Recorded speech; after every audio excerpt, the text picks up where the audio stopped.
আসসালামু আলাইকুম। আমি আরিফ আশরাফ ইমেজ।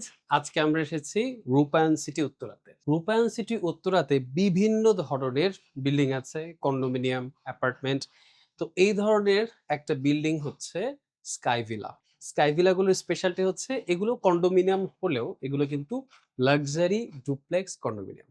এখানে স্কাই ভিলার বিল্ডিং 5 এ আমাদের একটা ইন্টেরিয়র প্রজেক্ট মাত্রই হ্যান্ডওভারের কাছাকাছি চলে এসেছে। আজকে আমরা এসেছি স্কাই ভিলা 5 এর ৪১০০ স্কয়ার ফিটের একটা অ্যাপার্টমেন্টের ইন্টেরিয়র দেখাতে। ইন্টেরিয়র আমরা কি করেছি সেটা দেখব। ওভারঅল কেমন লাগছে সেটাও আমরা দেখব। ৪১০০ স্কয়ার ফিটের এই অ্যাপার্টমেন্টটিতে বা ডুপ্লেক্স ভিলাতে ভেতরে ৩,০০০ এর চেয়ে একটু বেশি স্কয়ার ফিট আছে। তো ডুপ্লেক্স হিসেবে কিন্তু এটা বেশ ছোট একটা অ্যাপার্টমেন্ট। তবে খুব কম্প্যাক্ট করে যদি কিছু ডিজাইন করা যায় তাহলে কিন্তু বেশ স্পেশাস করে বানানো সম্ভব। আমরা এখন ভেতরটা দেখব। এই বাসায় ২ টো এন্ট্রি আছে। একটি এন্ট্রিকে আমরা বলতে পারি মেইন এন্ট্রি, অন্য আরেকটা এন্ট্রি আছে কিচেনের পাশ দিয়ে, ওটাকে আমরা বলতে পারি সার্ভিস এন্ট্রি। এন্ট্রির ঠিক পরপর ফোয়ার স্পেস আছে। ফোয়ার স্পেসে আমরা করেছি একটি শু র‍্যাক, যেটা কিন্তু বেশ বড়, স্পেশাস। অনেক ধরনের শু এখানে রাখা যাবে। এছাড়াও প্রাইভেসির জন্য আছে একটা ফ্লুটেড গ্লাস প্যানেল। আর অন্য পাশে বসার জন্য একটা বেঞ্চ আছে, যেটার নিচেও স্টোরেজ আছে। নিজের চেহারা দেখার জন্য একটা খুব রাউন্ড শেপের মিরর আছে। এটার পেছনেও আমরা কিছু প্যানেলের কাজ করেছি, যার কারণে খুব একটা খালি, খালি লাগছে না। আপনারা যদি খেয়াল করেন এখানে যেই মনোটোনাস কালারটা আছে, এই ধরনের প্যানেল কিন্তু এই কালার গুলোকে কিছুটা হলেও ব্রেক করে দেয়। এবং ওপরে ছোট্ট একটা সিলিং করা আছে, যার চারপাশ দিয়ে ওয়ার্ম লাইটিং আছে। তো বিভিন্ন ধরনের ডেপথ এখানে আসে। ঢোকার পরপরই কিন্তু হাতের ডান দিকে গেস্ট বেডরুমটা আছে এবং সোজা যদি আমরা চলে আসি, একদিকে সিঁড়ি দিয়ে আমরা ডিরেক্টলি দোতলায় চলে যেতে পারবো, ডুপ্লেক্সের উপরের তলা, এবং সোজা আসলে আমরা চলে আসবো মেইন লিভিং রুমটা। এই লিভিং রুমটা স্কাই ভিলা প্রজেক্টের সবচেয়ে আকর্ষণীয় স্পেস আমরা বলতে পারি।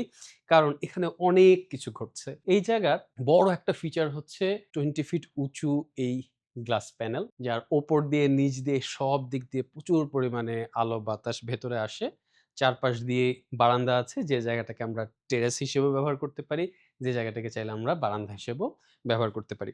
তো এখানে আমরা আসলে কি করেছি? এখানে আমরা খুবই মিনিমাল একটা সিলিং ডিজাইন করেছি, যেটার চারপাশ দিয়ে ওয়ার্ম লাইটিং আছে এবং ছোট, ছোট স্পটলাইট আছে।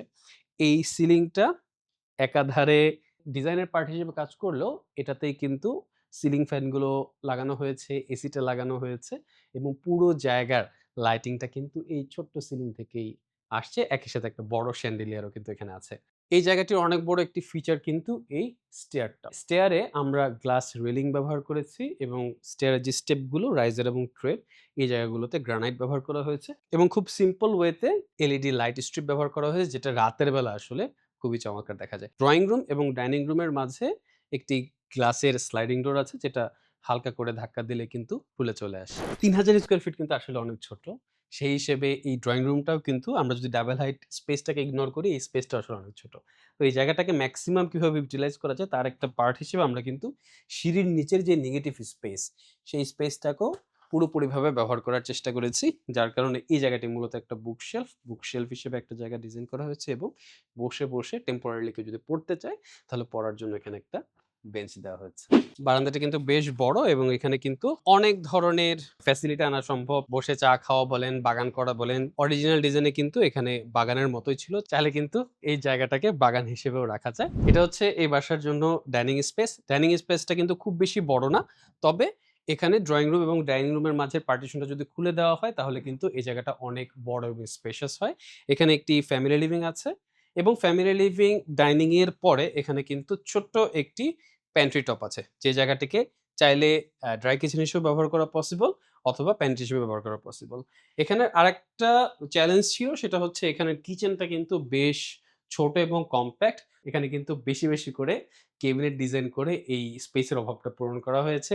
একই সাথে এখানে একটি সার্ভেন্ট রুম বা সার্ভেন্ট জোন আছে বা সার্ভেন্ট কোয়ার্টার আছে। কেউ যদি চায় এই স্পেসটাকে স্টোরেজ হিসেবেও ব্যবহার করতে পারবে অথবা এখানে আপনার হেল্পিং হ্যান্ড যদি থাকতে চায় থাকতে পারবে। আর অনেক বড় একটা ফিচার হচ্ছে সার্ভিস এন্ট্রি। যেহেতু ডুপ্লেক্স বাসা, এন্ট্রি একটা হলে আসলে হয় না। মেইন এন্ট্রির পাশাপাশি এদিক দিয়েও আরেকটা এন্ট্রি আছে, যেটা বেসিক্যালি সার্ভিস এন্ট্রি হিসেবে কাজ করবে। এছাড়াও ডাইনিং এর সাথে হাত ধোয়ার যে স্পেস, সেটা এখানে আছে। একটি কমন ওয়াশরুম এখানে আছে এবং লন্ড্রি হিসেবে একটি আলাদাভাবে রুম রাখা আছে। আর আমরা এখন দোতলায় যাব। দোতলায় কি আছে সেটা আমরা দেখব। তো সিঁড়িতে যে কাজটা করা হয়েছে, সিঁড়িতে প্রতিটা রাইজার এবং ট্রেড মার্বেলের করা হয়েছে। সাইডে যে রেলিং সেটা গ্লাসের এবং ওপরে খুবই ভালো কাঠের, গর্জন কাঠের ল্যাকার করা হ্যান্ডরেল দেওয়া হয়েছে। এছাড়া বিভিন্ন ধরনের লাইটিং ফিক্সচার এখানে আমাদের সম্মানিত ক্লায়েন্ট যিনি তিনি তার নিজের পছন্দই লাগিয়েছেন এবং চয়েস গুলো কিন্তু খুবই ভালো হয়েছে। সিঁড়ি দিয়ে ওঠার পরেই ছোট্ট একটা কাউন্টার টপ আছে, যেটা নিচের জায়গাটা আসলে কেবিনেট এবং ওপরে চাইলে কিছু বইপত্র বা অন্যান্য শোপিস এখানে রাখা পসিবল। এছাড়াও চার্জিং এর জন্য কিছু পয়েন্ট রাখা হয়েছে। ওপরে ওঠার পরে উপরে ৩ টা বেডরুম আছে এবং ৩ টা বেডরুমই কিন্তু খুবই চমৎকার এবং প্রত্যেকটার ভেতরে আমরা চেষ্টা করেছি মিনিমাল হলেও যথেষ্ট পরিমাণে স্টোরেজ দেওয়ার, ক্যাবিনেট দেওয়ার, যেন স্টোরেজের অভাব না থাকে এবং একই সাথে এই জায়গাটাকে খুব একটা ক্লাটার্ড না লাগে। এই বাসায় যতগুলো বেড আছে সবগুলো বেডই কিন্তু চায়না থেকে সরাসরি ইম্পোর্টেড এবং ইম্পোর্টেড বেডগুলোর কোয়ালিটি কিন্তু খুবই ভালো হয়েছে এবং প্রত্যেকটা রুমের ইন্টেরিয়র ডিজাইনের সাথে কিন্তু খুব ভালোভাবে ম্যাচ করে গেছে।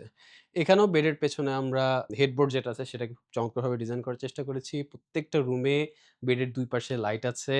এখানে যেই ড্রেসিং টেবিলটা আছে সেটাও খুবই যথেষ্ট পরিমাণে লাইট দিয়ে এবং মিনিমাল ওয়েতে মডার্ন ডিজাইনে করা। ফ্লুটেড প্যানেল দিয়ে করা কিছু ক্যাবিনেট আছে এবং আমরা যদি দেখি যে এখানে বিশাল বড় যে ক্যাবিনেটটা আছে, এই ক্যাবিনেটটাতেও কিন্তু আমরা হালকা, হালকা ভাব যেন আসে, আমরা কিছু জায়গায় ফ্লুটেড প্যানেল ব্যবহার করেছি এবং সব জায়গায় চেষ্টা করেছি ওয়ার্ম কালারের কিছু লাইটিং ইউজ করার জন্য। এই বেডরুমে কিন্তু একটি ওয়াক ইন ক্লোজেট আছে, যেখানে আরো অনেক স্টোরেজ পাওয়া যাবে। কিছু গ্লাস প্যানেল সহ ক্যাবিনেট আছে এবং খুবই চমৎকার একটি মাস্টার বাথরুম আছে। মাস্টার বাথরুমটিতে ২ টো সিঙ্ক দিয়েছি আমরা এবং খুবই ইন্টারেস্টিং ওয়েতে গ্লাসগুলো বসানো হয়েছে। আর প্রত্যেকটা ক্যাবিনেটই চেষ্টা করা হয়েছে একদম ফ্লোর টু সিলিং পর্যন্ত ক্যাবিনেটটা রাখা। এই মাস্টার বেডরুমের সাথেও কিন্তু বেশ বড় একটা বারান্দা আছে। আর উপরের ফ্লোরেও কিন্তু ছোট্ট একটা ফ্যামিলি লিভিং আছে, যে ফ্যামিলি লিভিং একটি টিভি এবং কিছু সোফা বসার মতো স্পেস আছে। এইটা হচ্ছে চাইল্ড বেডরুম আমরা বলতে পারি বা কিডস বেডরুম বলতে পারি। এই বেডরুমটিতেও একটি ছোট খাট আছে। এটা খুবই কম্প্যাক্ট রিডিং টেবিল আছে। বিশাল বড় একটি ক্যাবিনেট আছে যেন যথেষ্ট পরিমাণে জিনিসপত্র স্টোর করা যায় এবং বেশ কম্প্যাক্ট একটি বাথরুম আছে। প্রত্যেকটা জায়গায় ধরে, ধরে ডিজাইন করা। আর সবচেয়ে মজার যে বিষয়, যেহেতু চাইল্ড বেডরুম, চাইল্ড বেডরুমের একটা এক্সট্রা ফিচার এখানে কিন্তু খুবই চমৎকার করে একটি সিলিং ডিজাইন করা হয়েছে। আর এটা হচ্ছে আরেকটা মাস্টার বেডরুম। যে মাস্টার বেডরুমটা বেসিক্যালি এই বাসার যিনি ওনার আতিক সাহেব তিনি নিজে ব্যবহার করার জন্য এই রুমটা বানিয়েছেন। তো এই বেডরুমটিতেও খুবই ভালো করে কাঠের একটি আলমারি বানানো হয়েছে। বড় একটি ড্রেসিং মিরর করা হয়েছে। রুমটা যেহেতু অনেক ছোট, বিভিন্ন ধরনের কম্প্যাক্ট স্টোরেজ এখানে আছে। এখানেও খুবই চমৎকার ইম্পোর্টেড একটি বেড আছে। বেডের এক পাশে লাইট আছে এবং অন্য পাশে একটা স্টোরেজ আছে। এই রুমটিতেও খুবই ভালোভাবে একটি বাথরুম ডিজাইন করা হয়েছে। আর খুবই কম্প্যাক্ট রুম হওয়ায় একটা ফোল্ডেবল স্টাডি টেবিলও এখানে এড করা হয়েছে। তো এটা ছিল উত্তরার রূপায়ণ সিটিতে রূপায়ণের স্কাই ভিলা প্রজেক্টে একটি ৪১০০ স্কয়ার ফিটের স্কাই ভিলা ডুপ্লেক্সের ইন্টেরিয়র। এখানে আসলে অনেক ডিটেইলস আছে। সবগুলো ডিটেইল আসলে দেখা পসিবল না। এই ভিডিওর নিচে আমাদের ওয়েবসাইটের একটা পেজের লিংক দেয়া থাকবে। এই পেজে গেলে আপনারা ফ্লোর প্ল্যান এবং প্রতিটা রুমের ডিজাইন কিভাবে আমরা করেছিলাম বা এখন কোথায় কি হয়েছে ডিটেইল যে ছবিগুলো সেই ছবিগুলো থাকবে।